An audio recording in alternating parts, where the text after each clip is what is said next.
palabra o más bien un verbo que une las historias a lo largo de hoy en nuestra conexión digital.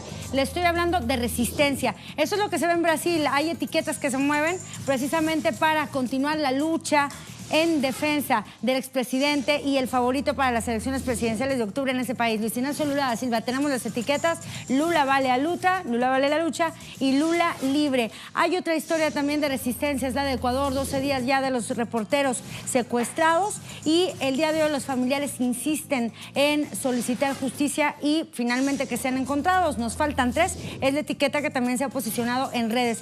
Otra historia también de resistencia es la que se ve en Chile, una organización Londres 38 logró una declaración de la ONU que cuestiona más bien al Estado chileno y su protección, si es que se puede llamar así, a la libertad de expresión. Resistencia a la que mostró Puigdemont, quien el día de hoy finalmente logró salir en libertad. Y también veremos más adelante otra historia de una lucha que también viene de hace muchos años, una resistencia que pese a todos los ataques, que pese a toda la represión en su contra, no cesa. Le estoy hablando de Palestina. Así entonces comenzamos nuestro repaso, nuestro recorrido por la red 2.0. Comenzamos.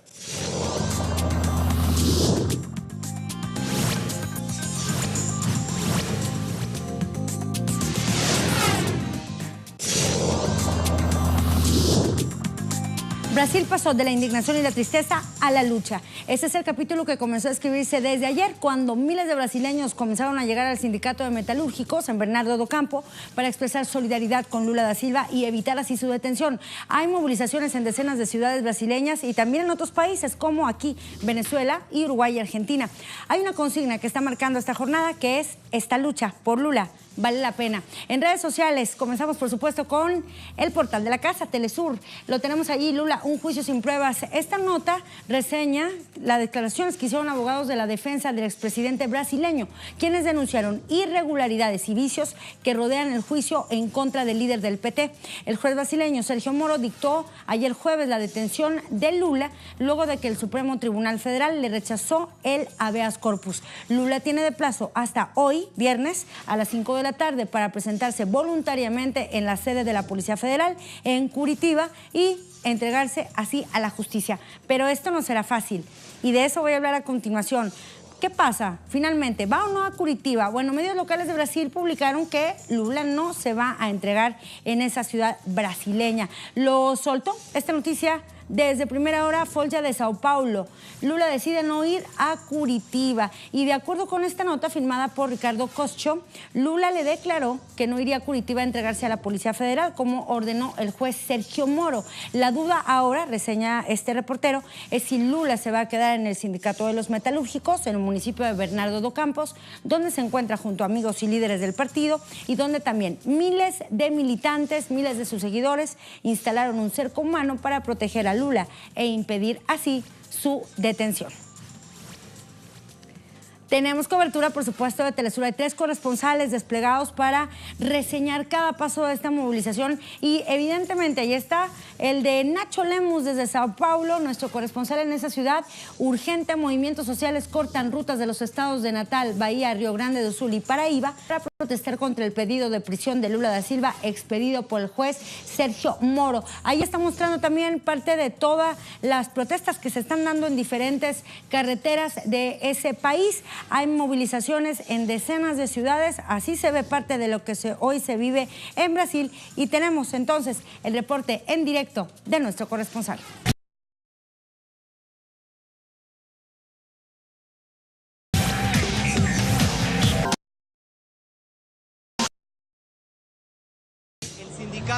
De los metalúrgicos en el municipio de San Bernardo do Campo, aquí en Sao Paulo, donde se congregan movimientos sociales, militantes del Partido de los Trabajadores, operarios, diversos sectores de la sociedad civil. Aquí hay sin tierra, hay sin techo, hay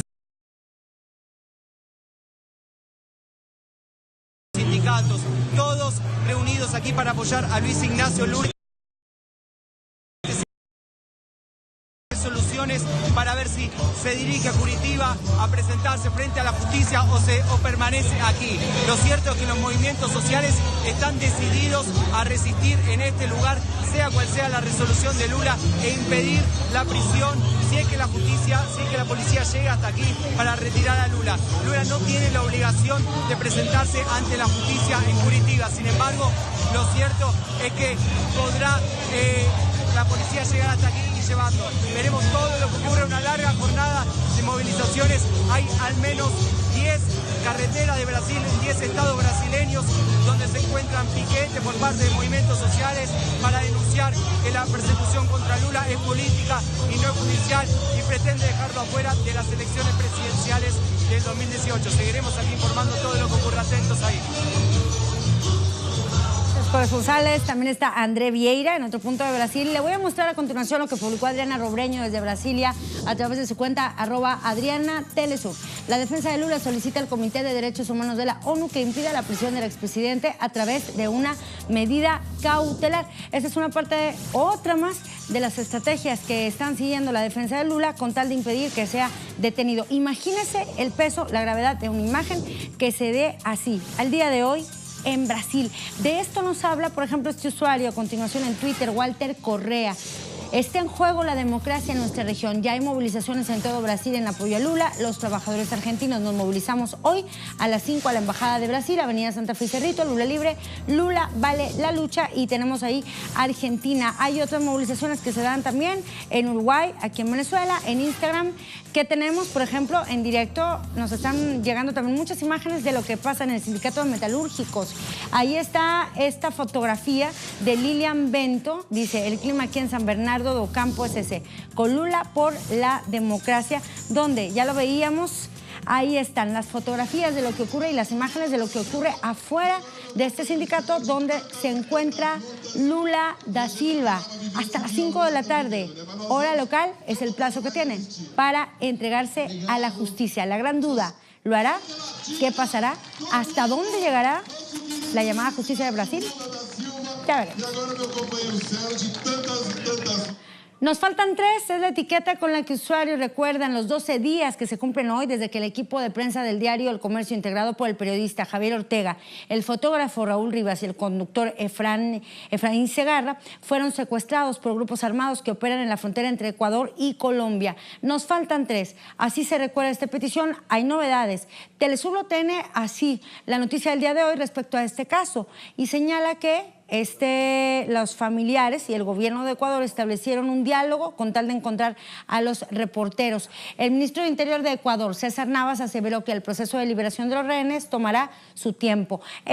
Con eso iré en unos momentos más. Me enlazo también hablando de las movilizaciones, de todo el escenario político que se da hoy en Venezuela. Jorge Rodríguez, jefe del comando de campaña del presidente Nicolás Maduro a las presidenciales. Muchas de las hermanas y hermanos nuestros que han decidido irse a otros países, pues son víctimas directas de esta matriz de guerra psicológica. Panamá es uno de esos sitios donde los venezolanos son víctimas de telenovelas, de programas de humor, de matrices que montan en los medios de comunicación contra las venezolanas y contra los venezolanos, y así en otras partes del mundo. Por eso es que el presidente Maduro ha señalado que Venezuela tiene derecho a decir su verdad y que la gente pueda también escuchar la voz del pueblo de Venezuela, no solamente escuchar la voz de seres deleznables, como es el caso del señor Borges, que va a decir hay que invadir a Venezuela, o el señor Ledesma que dice hay que invadir a Venezuela. Claro, Borges lo dice porque sacó a su familia y se fue él. Aquí tendría que haber algún periodista avesado que pregunte ¿de dónde saca Julio Borges los $50.000 mensuales que se gasta para poder mantener a su familia donde la mantiene? ¿De dónde lo saca? La última vez que tuvo un trabajo, la última vez fue con un pésimo programa de televisión en Radio Caracas Televisión, la última vez, hace como 20 años. ¿De dónde saca $50.000 mensuales Julio Borges para mantener a su esposa, a sus hijos y para viajar como viaja? ¿Quién le paga los pasajes? ¿A quién le rinde cuenta? Para ir a hablar y a pedir que se siga agrediendo la patria venezolana. Ledesma ha llegado a decir que hay que invadir a Venezuela, claro, porque él no vive en Venezuela. Ni su mujer, ni sus hijos, ni nada viven en Venezuela. Los que vivimos en Venezuela estamos aquí para defender la paz de Venezuela, para defender la patria venezolana y para defender la verdad también. Una de las cosas que encontramos en esta gira de medios que vamos a continuar es que mucha gente se asombraba de las cosas que le decíamos. Pero es verdad que hay 15 partidos en Venezuela que están participando en las elecciones. Es verdad. Es verdad que llegaron a un acuerdo en República Dominicana. Es verdad. Testigo, el presidente Danilo Medina, de República Dominicana, y el expresidente del gobierno español, José Luis Rodríguez Zapatero. ¿Es verdad que hay paz en Venezuela? Es verdad, lo logramos. Hay paz. Afortunadamente ya no tenemos el expediente terrible de que personas son quemadas vivas por su color de piel. Y no lo podían creer en España, en Francia, no podían creer que la oposición venezolana quemara gente viva. No lo podían creer. Porque es tal la matriz que incluso se genera una realidad virtual distinta a la propia realidad. Así que todo lo que se puede hacer para mostrar nuestra verdad, para mostrar nuestra voz en el mundo entero, lo vamos a hacer y lo vamos a seguir haciendo. No podemos ya permitir que sea una especie de impunidad con la que se dirigen hacia Venezuela la gran mayoría de las grandes corporaciones, los medios de comunicación. Y que pregunten lo que quieran preguntar. Porque cuando uno tiene la verdad, tiene una fuerza tan grande la verdad que termina desmontando todas esas matrices.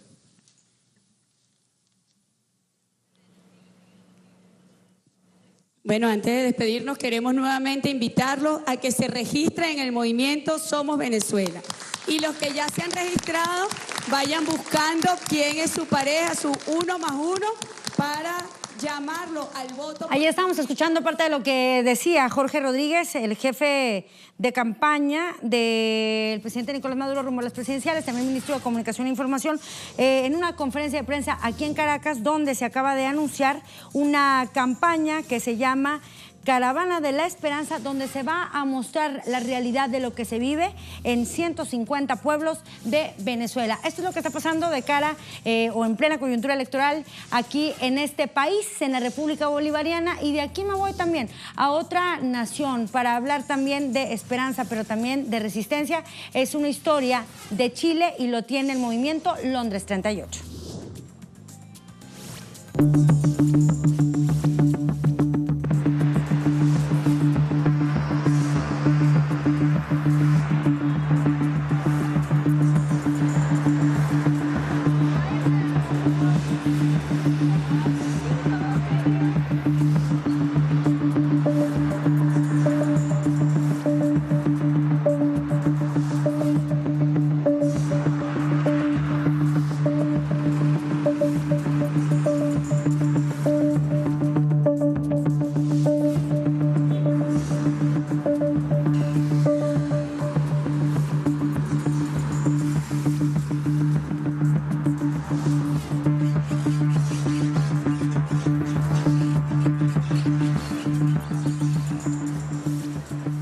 Un dictamen de Naciones Unidas declaró que el Estado chileno vulneró la libertad de expresión. Esa es la noticia que publicó la organización Londres 38, llamada así en honor a la dirección del edificio que fue utilizado como centro de tortura durante la dictadura de Pinochet. La causa de la sanción es la censura y retiro por parte de los carabineros de una manifestación artística donde se buscaba recordar a los desaparecidos de Pinochet. Londres 38 lanzó la campaña Toda la Verdad, Toda la Justicia, para mostrar este esfuerzo en recuperar la memoria. Vamos con Twitter respecto a esta situación, un pronunciamiento que se hizo el día de hoy sobre esta declaración de la ONU.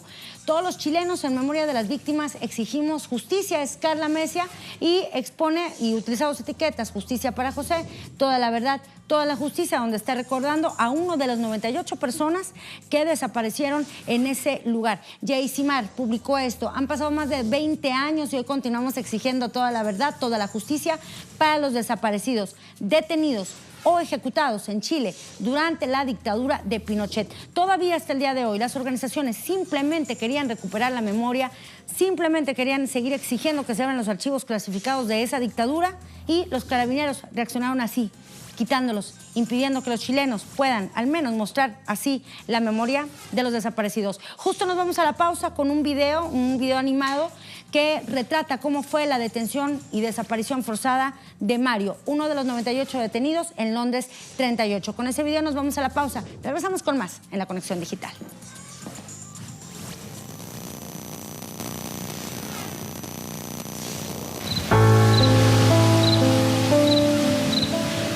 La detención es la típica.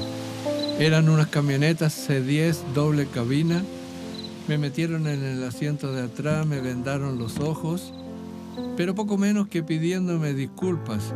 Miguel Krasnov era muy correcto, muy educado y me dijo que no me preocupara, que me iban a hacer un par de preguntas y que después volvería. Así comienza todo un sistema paulatino en que uno va perdiendo todos sus derechos y todo su honor. Te empiezan de a poco a garabatear y a maltratar. Se veía que era importante de que yo no supiera para dónde me llevaban. Ahí empieza el juego. Uno trata de recordar por dónde diablo lo están llevando, pero dan miles de vueltas y al final es imposible. Entonces tú no sabes a dónde te llevan, y eso ya es parte de la tortura. Sin saber dónde llegamos, me meten en una sala, me ofrecen un café y todavía relativamente atentos conmigo, el guardia, disculpándose, me dice que aún no ha llegado el pan. Yo estaba ahí sentado, creí que estaba solo con el guardia, entonces de repente empecé a escuchar un murmullo que decía: ¿quién tiene pan? ¿Quién tiene pan? ¿Quién tiene pan? Entonces me doy cuenta que tiene que haber habido unas 20 personas más en la sala y se escuchaba el ruido de las esposas y todo. De repente, no recuerdo cómo, me llega un pedazo de miga de pan. Entonces yo pensé, pucha, ¿quiénes son estas personas y cuán valioso es el pan que estoy recibiendo? Decidí después que esa fue mi primera comunión, quizás no en un sentido típico religioso. Después supe que lo peor es cuando uno está solo. Afortunadamente, yo nunca estuve solo.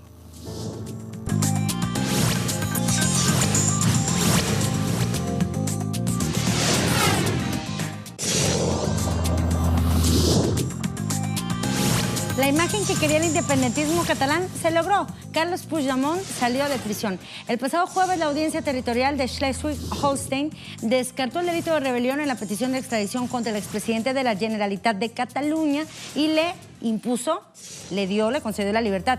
Según la Fiscalía, el independentista catalán no podrá salir de Alemania mientras el tribunal estudia su entrega a España por malversación de fondos públicos después de descartar el delito de rebelión. Una noticia que evidentemente causó muchas reacciones y sobre todo alegría entre los independentistas. Telesur lo muestra así. Carles Puigdemont sale de la cárcel alemana de Neumünster. El expresidente de Cataluña se encuentra ya en libertad luego de pagar la fianza de 75.000 euros que ordenó la justicia alemana. A su salida de prisión al norte de Alemania, Puigdemont solicitó la liberación inmediata de todos los compañeros encarcelados. Dijo, es una vergüenza para Europa tener presos políticos. La época del diálogo ha llegado y solo hemos recibido una respuesta represiva. Es la hora de hacer política. No hay excusas. Primeras declaraciones que dio Puigdemont al salir de prisión y lo tiene ahí también en su tweet. Muchas gracias a todos. La Vanguardia también hizo eco de esta noticia. Sí, Puigdemont anula su rueda de prensa en Neumünster y se traslada a Berlín. También señaló que esto se debió a cuestiones legales, según fuentes de Junts per Catalunya. En una declaración que dio ante los medios, Puigdemont aseguró que su lucha es por la democracia y afirmó que el conflicto catalán no es asunto interno de España, sino que concierne a todos los ciudadanos europeos. En Twitter, por supuesto, hay una etiqueta también que se movió con esta imagen. Neumünster, esta cárcel donde se encontraba Puigdemont en Alemania. La usuaria Miren publicó esto, llorando de felicidad al ver a mi querido presidente libre a las puertas de la prisión de Neumünster. Feliz de haber donado pese a estar sin ingresos por la tan noble causa. Así mi alegría es mayor por haberle ayudado. Visca presidente Puigdemont. Investiu Puigdemont ya. Hay otra más. I want to vote. Dice Puigdemont salió de la cárcel de Neumünster exigiendo la libertad del resto de dirigentes. España es la vergüenza de Europa. Así este usuario. Vamos con Maite Republicana que escribió este mensaje. Felicidades, presidente. Abrimos una botella de cava para celebrar su liberación. Gracias por no desfallecer. Todos empujamos fuerte por la República Catalana y también exige libertad a los presos políticos, ni un paso atrás. En Instagram, Jaume Cama, Jaume, bueno, qué nombre más catalán. Un día para la historia y allí muestra esta conferencia de prensa de Puigdemont al salir de Neumünster. Dani Morel también lo tenemos así. Vamos con esto, Dani Morel, Puigdemont será siempre nuestro. En directo, por supuesto, quien ha contado todo este capítulo de la historia catalana en su lucha por el independentismo. Nuestro corresponsal en Barcelona, Joan Ortiz.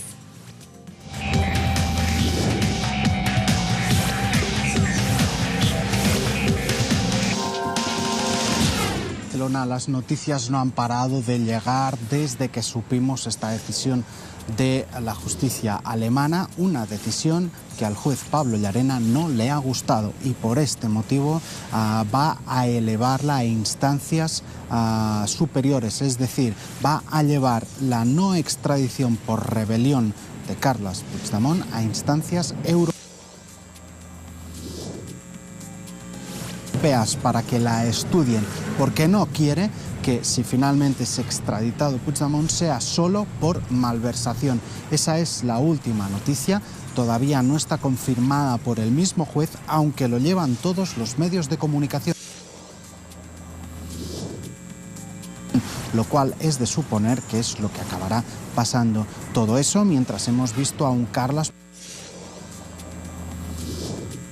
Puigdemont salir de la cárcel, vistosamente emocionado, que ha agradecido las enormes muestras de apoyo que ha recibido durante los días en los que ha estado encerrado y además ha dicho que es el momento de dejar de un lado todo el derecho penal que se ha utilizado en contra de la causa soberana, porque llega el momento de la negociación, del diálogo, llega el momento de hacer política y además ha lanzado un mensaje a Europa, la vergüenza de Europa que tiene presos políticos. Así lo ha dicho en referencia a los 9 líderes independentistas que siguen entre rejas en las cárceles españolas. Ha exigido su libertad inmediata. Mientras tanto, también hemos podido escuchar a Wolfgang Schomburg, el abogado de Puigdemont en Alemania, que dice estar convencido que el proceso de extradición no prosperará y que también, como cayó el delito de rebelión, caerá el de malversación. Veremos. Ahí está Joan Ortiz desde Barcelona. Y ya que hablamos de esta resistencia y todo lo que mantuvo Puigdemont en prisión, bueno, también hablemos de una historia de resistencia de larga data. Es Palestina. Hoy una nueva protesta. Hoy, este viernes, desde la madrugada hacia las carpas instaladas en la frontera con motivo de la marcha por el retorno en el este de la Franja de Gaza. Activistas palestinos llamaron a una quema de neumáticos en la frontera con Israel para dificultar la visibilidad del ejército israelí, que arremete cada vez que protestan en contra de los manifestantes palestinos. Les lanzan bombas lacrimógenas, pero también disparos con armas de fuego. Hay una etiqueta que también se llama así, que se llama Viernes de Caucho, como se le conoce también a los neumáticos o a las llantas en otras regiones de nuestra Latinoamérica. Telesur lo tiene así: palestinos continúan marcha por el retorno en Gaza, y lo hacen al cumplirse hoy una semana después de que inició esta marcha del retorno. Hoy hubo cerca de 50,000 manifestantes quienes continuaron las manifestaciones en la frontera de Israel con Gaza, cerca del área israelí de Najalos.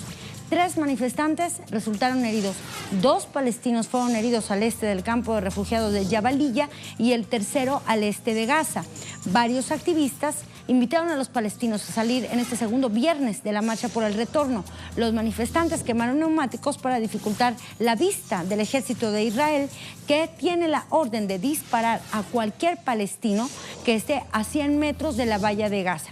De esta manera, y con esta quema de neumáticos, los palestinos pueden proteger a los participantes en la manifestación pacífica y así evitar más muertos y heridos, como son los que se registraron hace una semana. Usted lo recordará, aquel Viernes Santo, con este ataque de las fuerzas israelíes, que en un primer episodio dejó 18 palestinos muertos, que luego se incrementaron con otros bombardeos a 23. En aquel entonces, en aquel viernes, también se reportaron más de 1,500 heridos. Sputnik refleja la noticia de hoy así, esta jornada, y dice: expertos de la ONU piden investigar el asesinato de 16 palestinos por Israel. Señala que expertos en materia de derechos humanos llamaron a que haya una investigación internacional independiente del asesinato por parte de Israel de 16 palestinos que participaron en protestas en la frontera de la Franja de Gaza. Dice así una declaración que emitió la Oficina del Alto Comisionado de la ONU para los Derechos Humanos. Los 16 asesinatos, en un principio 16, fueron víctimas de militares israelíes en respuesta a las protestas que comenzaron en la Franja de Gaza el viernes 30 de marzo, cuando comenzó esta movilización de la Marcha del Retorno, en la que se registró estos ataques de francotiradores israelíes contra palestinos que simplemente se estaban manifestando. En Twitter hay manifestaciones de solidaridad con Palestina y tenemos, por ejemplo, esta que publica el usuario Amal. Dios es el protector. Es la leyenda que está publicada aquí en Corán. Tenemos también otro usuario publicándolo también acerca de lo que se vio en la Franja de Gaza, Adam Sharkawi, que escribió esto: a los partidarios del ambiente misericordioso no hay mayor crimen que la esclavitud. Luego, con la capa de ozono. Otra más también de esta, en relación a esta historia en Instagram. Pasamos de Twitter a Instagram con otra usuaria, Ana Sakut, quien publica también esta imagen de lo que se vivió hoy en la Franja de Gaza, donde también recibieron los palestinos de nueva cuenta la solidaridad internacional. Dice: por el espíritu de sangre, te necesitamos al máximo, tierra de nosotros y Jerusalén de nosotros. Ahí están las manifestaciones. Otra más, también con la quema de llantas, la quema de neumáticos. Y se preguntó a este usuario: ¿dónde estaba tu preocupación por la capa de ozono cuando caía sobre Gaza todo tipo de gases y armas prohibidos internacionalmente? ¿No es destructivo para el medio ambiente? ¿O no eres el primero en ser amigo del hombre antes del medio ambiente? ¿Cuál es el beneficio de un medio ambiente limpio con personas muertas?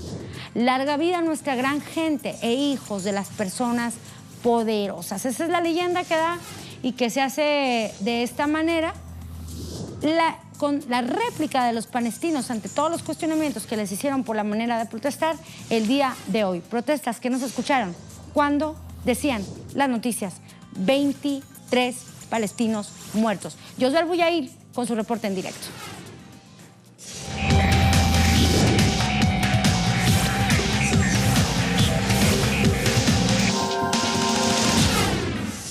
Las fuerzas israelíes han reprimido hoy a los miles de manifestantes palestinos que se congregaron en varios puntos de la frontera que separa la Franja de Gaza de los territorios ocupados en el segundo viernes de la marcha por el retorno.